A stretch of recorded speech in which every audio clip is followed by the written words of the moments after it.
আজ হচ্ছে শ্রাবণ মাসের দ্বিতীয় সোমবার। তো স্নান করে পুজো দিতে চলে এলাম। তো প্রথমেই গুরু পূজা দিয়ে দিলাম, গুরুকে স্মরণ করে গুরু পূজা দিয়ে দিলাম। তারপরে এইদিকে গোপাল ঠাকুর, রাধাকৃষ্ণ সবাইকে পুজো দিলাম। তো দেখো গোপুসোনা কীভাবে তাকিয়ে আছে আমার দিকে।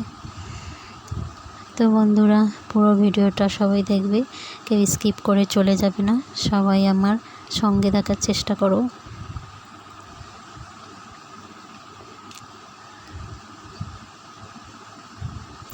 তো এবার আমি চলে যাব লক্ষ্মী মার কাছে।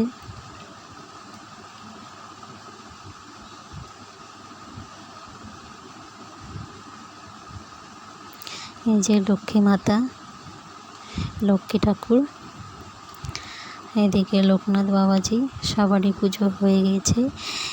এগুলি সবগুলি আমাদের বাড়ির ঠাকুর।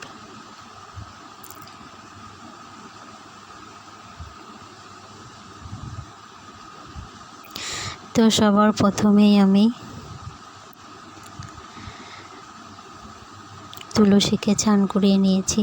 তো আমি যেটা জানি, সবার প্রথমে তুলসী স্নান, তারপর গুরুকে স্মরণ করে গুরু পূজা, তারপর রাধাকৃষ্ণের পূজা, তারপর অন্য সব বাকি ঠাকুরদের পুজো দিতে হয়।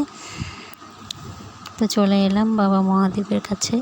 তো শিবলিঙ্গতে জল দেওয়া হয়ে গেছে, 5 রকমের ফল ফুল সব দিয়েছি আমি। তো বাবা মহাদেবের স্নানের পরে লাল চন্দন পরিয়ে দিয়েছি কপালে। আর এইদিকে মা মহামায়াকে স্নানের পরে সিঁদুর পরিয়ে দিয়েছি মা মহামায়ার কপালে। তারপর মা মহামায়ার হাতে শাঁখা পলাতে সিঁদুর পরানো হয়ে গেছে। তো এখন তো বন্ধুরা ফেসবুক ইউটিউবে অনেক নতুন নতুন নিয়ম দেখায়। তো তোমরা এইসব নিয়ম দেখে কেউ বিভ্রান্ত হবে না। একটা কথা কি, মন থেকে তুমি যদি মহাদেবকে একটা বেলপাতাও দিতে পারো, মহাদেব এতেই সন্তুষ্ট, আমি যেটা মনে করি।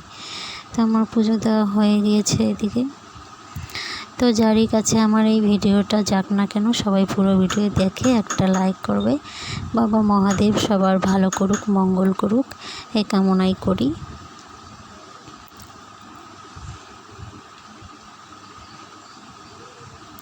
তো মা বাবা দুজনেই আছে, দেখো আমাদের বাড়ির ঠাকুর এটা। তো আমার পুজো দেওয়া হয়ে গিয়েছে।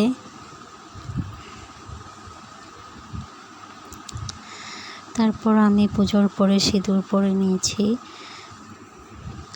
সবাই ভালো থেকো, সুস্থ থেকো। এতক্ষণ আমার সঙ্গে থাকার জন্যে সবাইকে অনেক অনেক ধন্যবাদ। টাটা।